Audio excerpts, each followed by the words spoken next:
Saludos amigos y bienvenidos a este su espacio Conversando con el Doctor.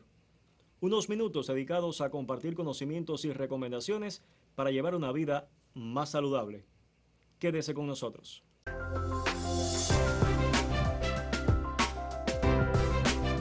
En la actualidad, la diabetes mellitus es una epidemia que cobra millones de vidas.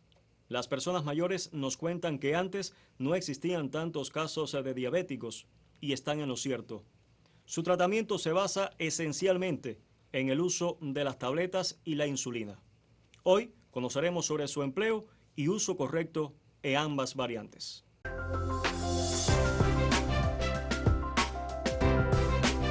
Como siempre, nos acompaña en el estudio el doctor José Rafael Ruiz Abrán, profesor y especialista de primer grado de medicina interna del Policlínico Romar y Coro de la ciudad de Puerto Padre.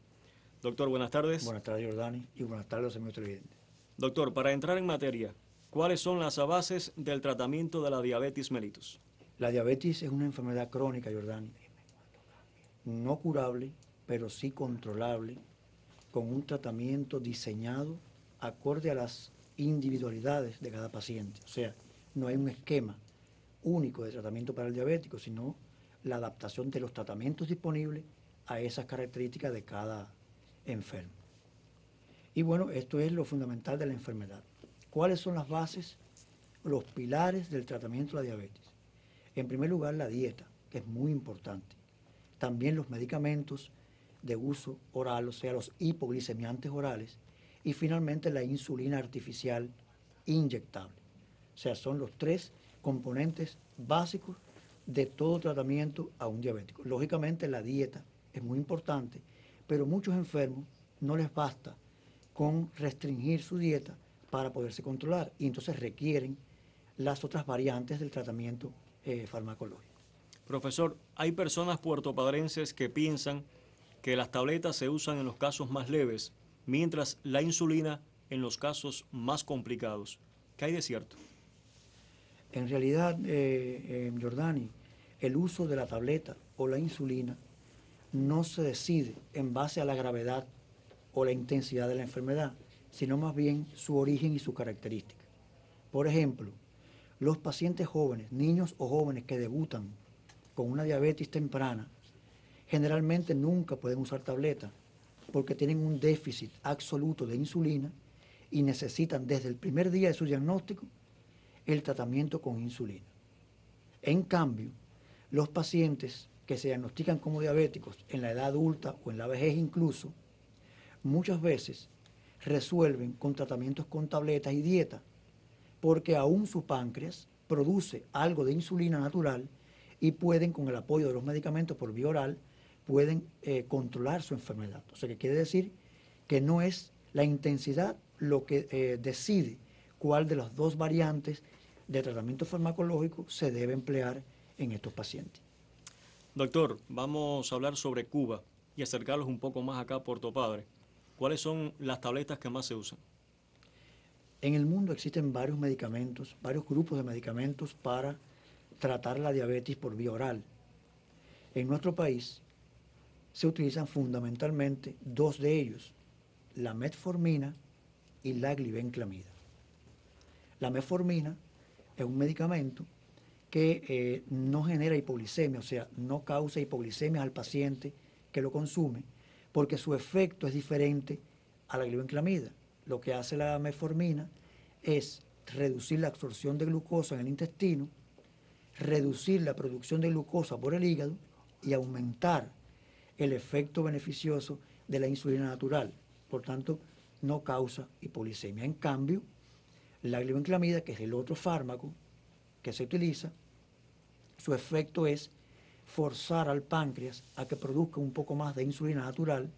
De esta forma se reduce la glicemia y se controla la enfermedad. Tiene el detalle de que puede generar hipoglicemia cuando no se consume la cantidad adecuada. Entonces, profesor, ¿en qué se basa el médico para usar una u otra tableta a la hora de indicar el tratamiento? Bueno, como te decía al inicio, Jordani, el tratamiento para la diabetes no es esquemático. O sea, hay que tener en cuenta las características de cada enfermo para diseñar el tratamiento. En cuanto al uso de los medicamentos, el médico debe conocer el efecto del medicamento que va a indicar, las contraindicaciones que tiene este medicamento y las reacciones adversas que puede producir para escoger el más apropiado para cada paciente. O sea, teniendo en cuenta estos detalles, la indicación se convierte en una indicación correcta, y cuando estos detalles no se conocen o no se tienen en cuenta, generalmente es una indicación que no siempre está justificada. En el caso de la metformina, que es el primero de las tabletas que hemos tratado, es un medicamento bastante apropiado. Para algunos autores es el de elección para comenzar el tratamiento de los diabéticos por vía oral. Es un medicamento que no produce hipoglicemia, o sea que esto es un episodio temido por los diabéticos, o sea, el descenso de la glicemia, los desmayos, etc. Este fármaco, la metformina, no causa en ningún momento hipoglicemia.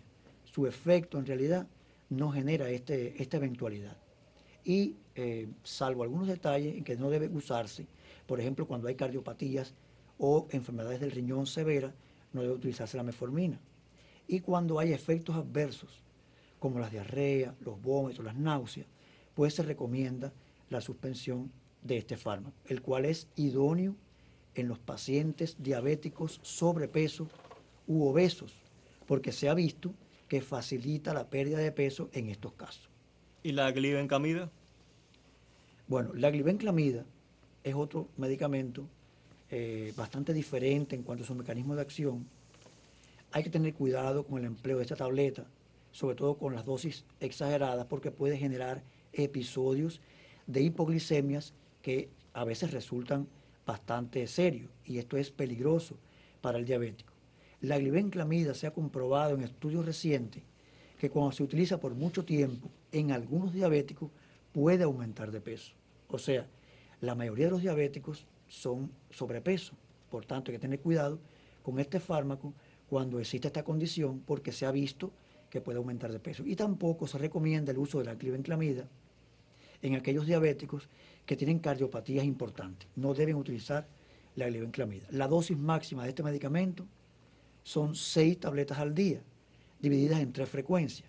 Cuando con esta frecuencia y esta cantidad de glibenclamida no se obtiene las cifras normales de glicemia que se persiguen en el diabético, hay que suspender el medicamento y valorar con el especialista el paso a la utilización de la insulina.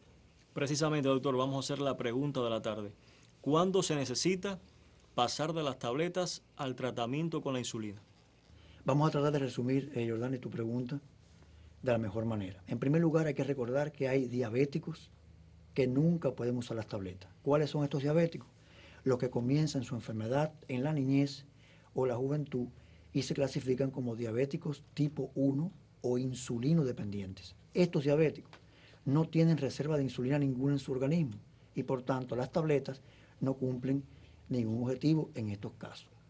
En cambio, los diabéticos tipo 2 son los que tienen aún reserva insulínica, y en estos pacientes los hipoglicemiantes orales, las tabletas, ya sea metformina, ya sea glibenclamida, pues cumplen su papel y pueden controlar la glicemia de estos enfermos durante mucho tiempo. ¿Por qué digo mucho tiempo? No estamos negando que algunos diabéticos transcurran toda su vida con tabletas, pero la mayoría de estos pacientes, cuando llegan a una edad avanzada, con el uso de tabletas por muchos años, comienzan a tener indicios de que el medicamento no está cumpliendo su objetivo. Y en estos casos se hace necesario el paso a la insulina como única medida oportuna para el control de la enfermedad. O sea que el paso de la tableta a la insulina está dada por la inefectividad del tratamiento de la tableta o porque por el tipo de diabetes que tenga la persona no lo pueda utilizar en ningún momento. Profesor, ¿este tratamiento con la insulina es permanente o puede ser temporal? Eso es otra de las cuestiones importantes en el tratamiento de la diabetes, o sea, adaptarse a las circunstancias de cada enfermo. Se sabe que los pacientes que usan tratamiento con tabletas en un determinado momento de su vida pueden tener eventos o crisis en las cuales necesiten el uso de la insulina de manera temporal. No estamos hablando de los diabéticos jóvenes que la usan toda la vida, la insulina, sino esos pacientes que usan tabletas y que en un momento determinado, por una crisis de salud, que puede ser una infección importante, puede ser una operación, o sea, una intervención quirúrgica importante, una crisis cardíaca, pues deben utilizar en ese periodo de crisis la insulina como único medicamento.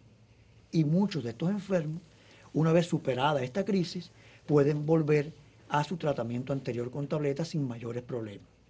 ¿Qué sucede? Que hay veces que el tratamiento con la tableta deja de ser efectivo, ya no genera control en el paciente diabético, y entonces en esos casos sí se impone la sustitución definitiva de la tableta por la insulina como tratamiento de elección.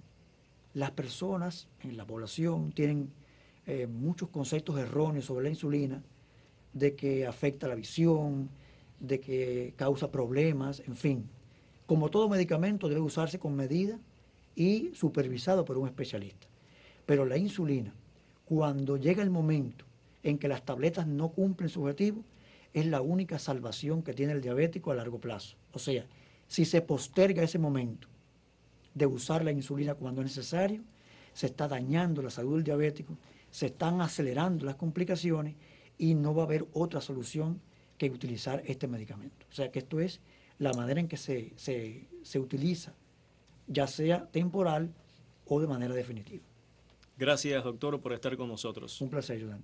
Y a ustedes, mis amigos de siempre, la invitación a un nuevo encuentro para aprender interesantes temas médicos y de salud, aquí, conversando con el doctor. Hasta la próxima.